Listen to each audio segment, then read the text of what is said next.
I don't know what to compare it to. I don't think there's anything you really can. It takes like a week or two to recover from it.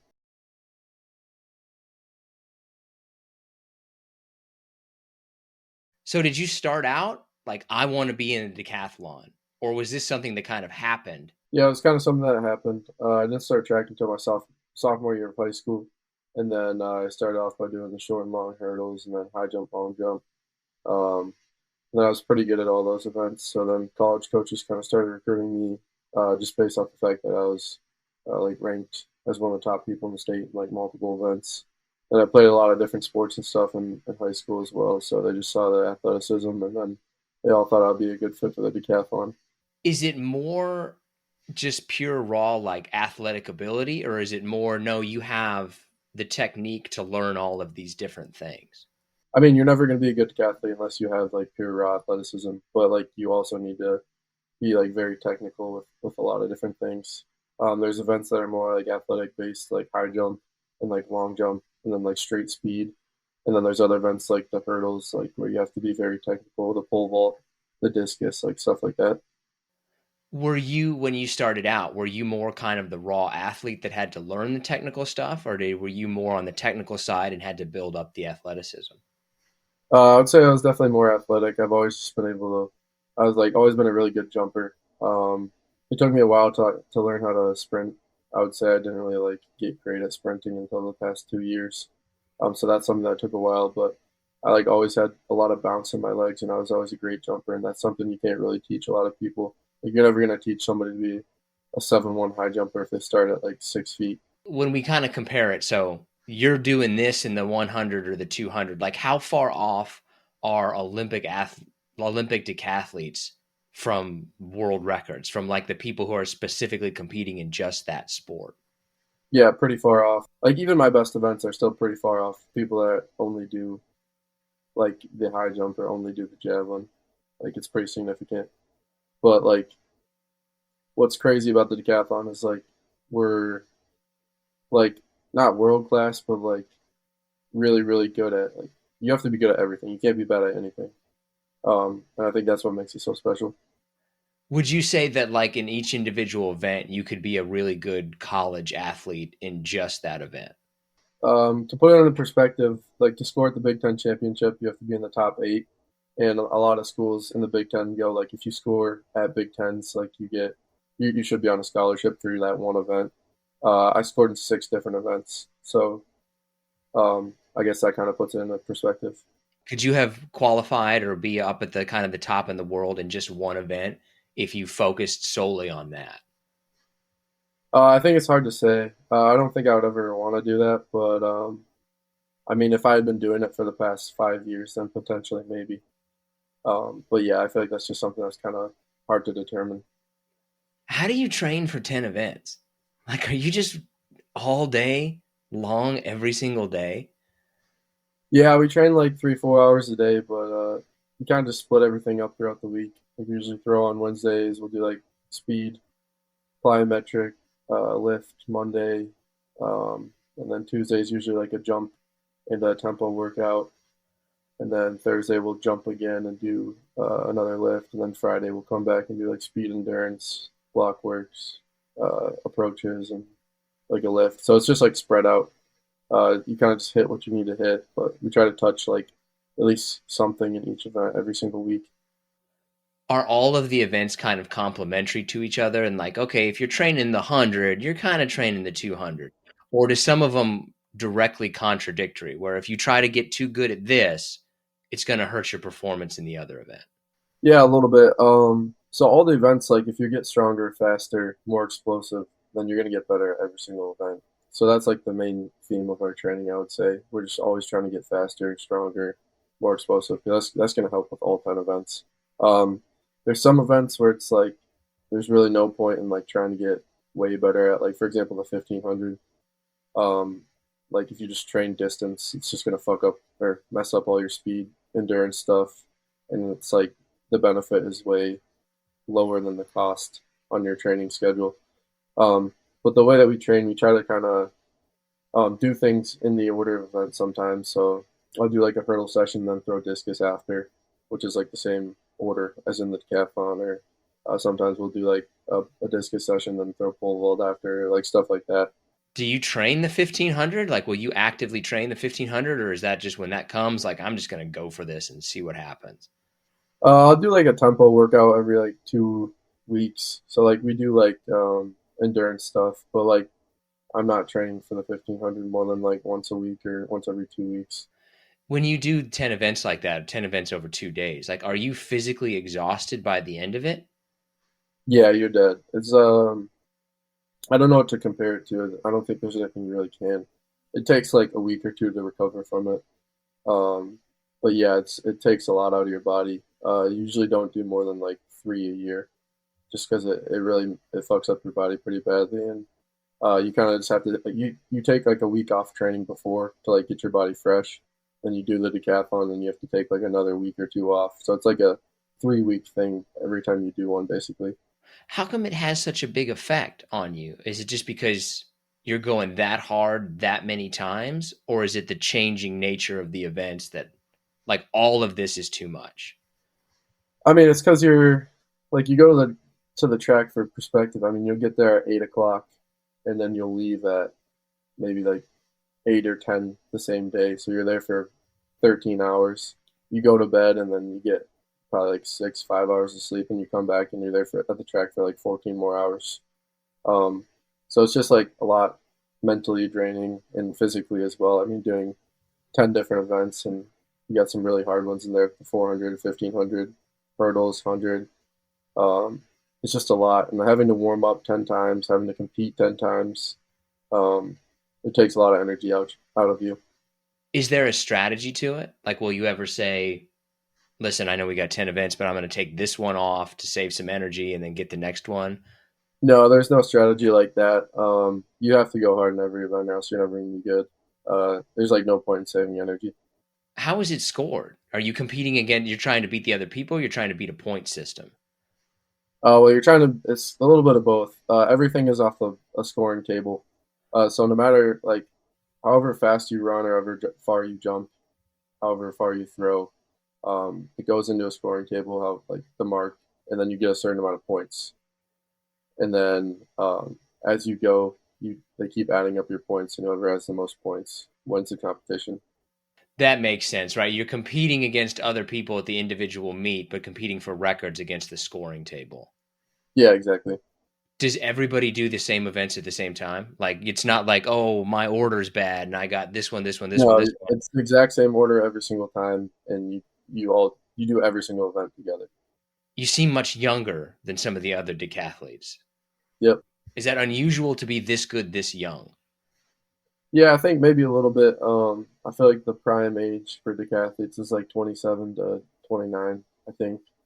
Just because there's so many events to learn that you're just like constantly improving as you go, as you get older, and the more experience you have.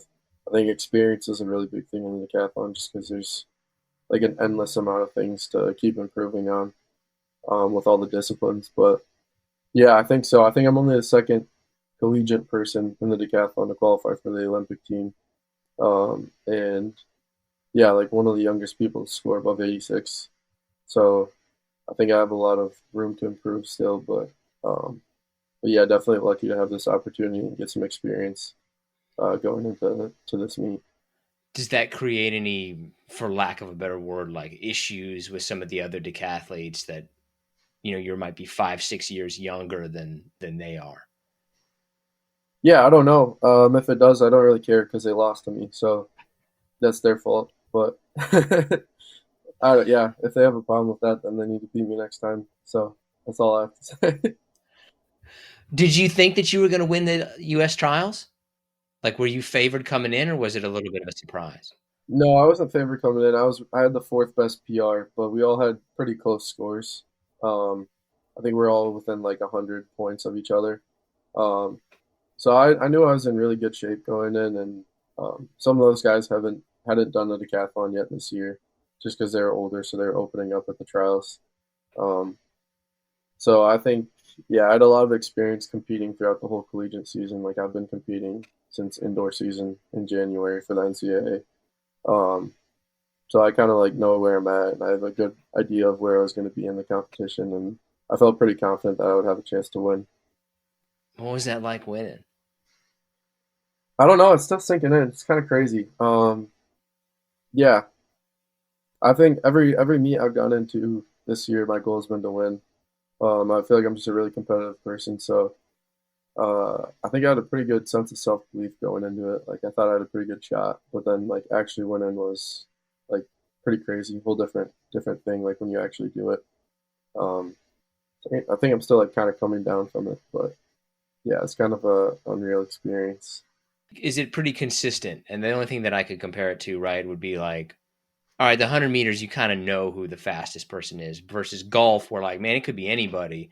Is it a pretty consistent, or can like I might be this week and I might be 12th next week?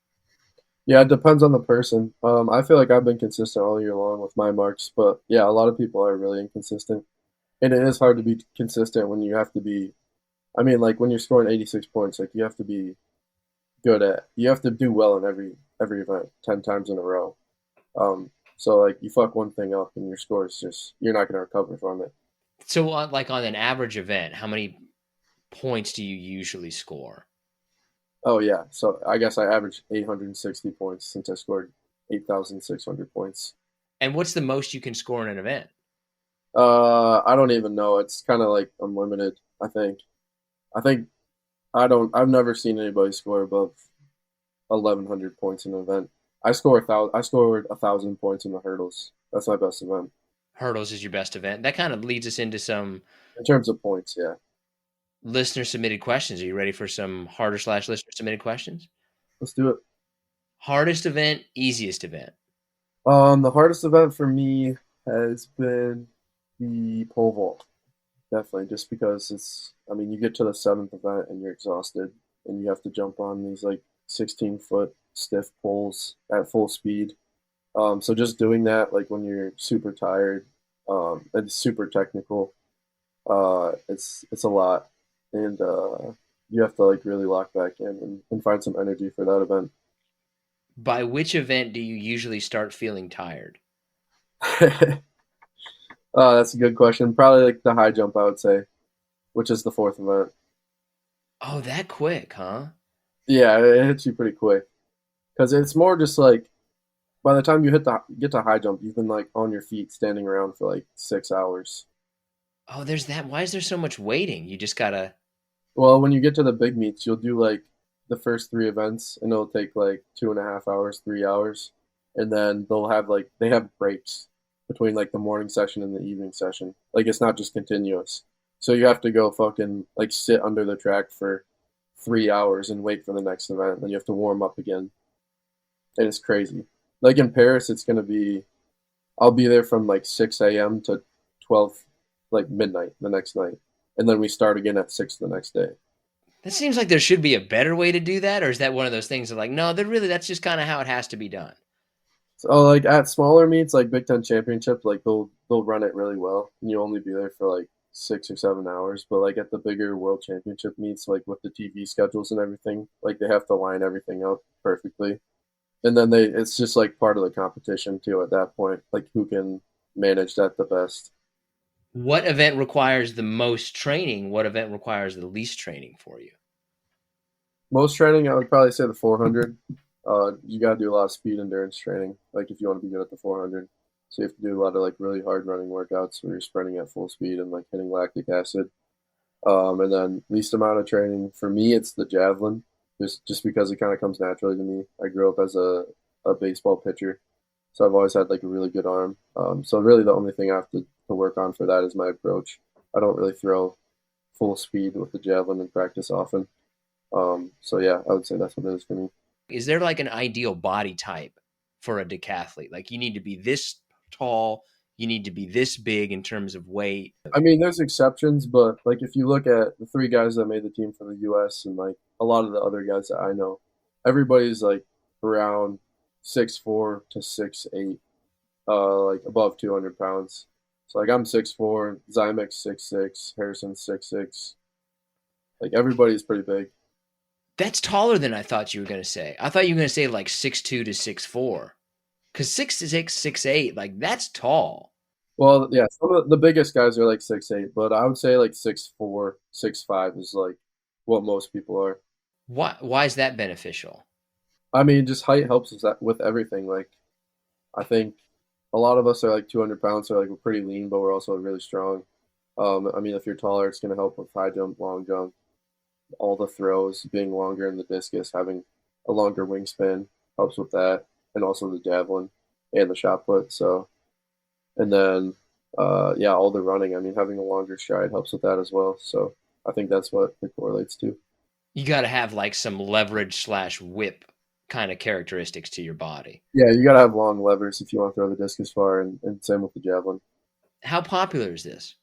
Um, No, probably not. Not like the most popular, but I think it's definitely on the come up right now. Like I feel like I've gotten a lot more attention over the past couple of years, and I think in Olympic years people start to care about it a lot too, just because yeah, there's some pretty good history I feel like in the U.S. for the decathlon. But yeah, in terms of track events, I mean like there's a lot of people that follow it, like track fans, but other than that, we don't get as much coverage as we could, I think. Significantly older enough than you that I remember like the Dan and the Dave days. Yep. Do you think it could reach that level again? Because I remember those were like that was the biggest event at that Olympics was the decathlon. I think it still is one of the bigger events. Like I think a lot of people throughout the world follow the decathlon, especially in Europe. Track is a lot bigger there. I competed out of me in Germany last year, and like it was insane the amount of fans there.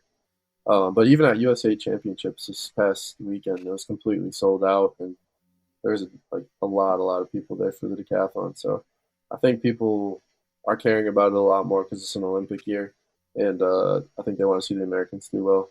Got a lighter one for you. How many different pairs of shoes do you have to bring to the track? Yeah, that's a good question. So I have 8 different pairs of spikes that I bring. I wear a different pair of shoes for every single event, other than the sprinting events. I wear the same sprint spikes for those. Um, and then I have trainers, flip flops. So yeah, it's probably like upwards of 10. I would imagine that you can spot like the decathletes, like, oh, those are the decathletes because they're carrying the most stuff. Yeah, we have suitcases full of shoes, and you got to bring like snacks, extra shirts, and like things to change into throughout the day.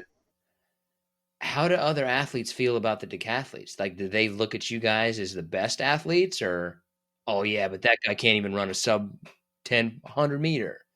No, I think any track athlete that I mean, most track athletes once you get to this level and even like college, like when they like look at your marks, they have a lot of respect for you because anybody that knows anything about track, like if you look at like the top decathletes marks, it's like I think it's pretty crazy if you know anything about track, like to think that one person is doing that well in 10 different events. Yeah, I was looking at some of the results just online, right? And for the 100 meter, I think what Usain Bolt's like 9.58, and the decathlon record is like 10.3, but 10.3 is still really fast.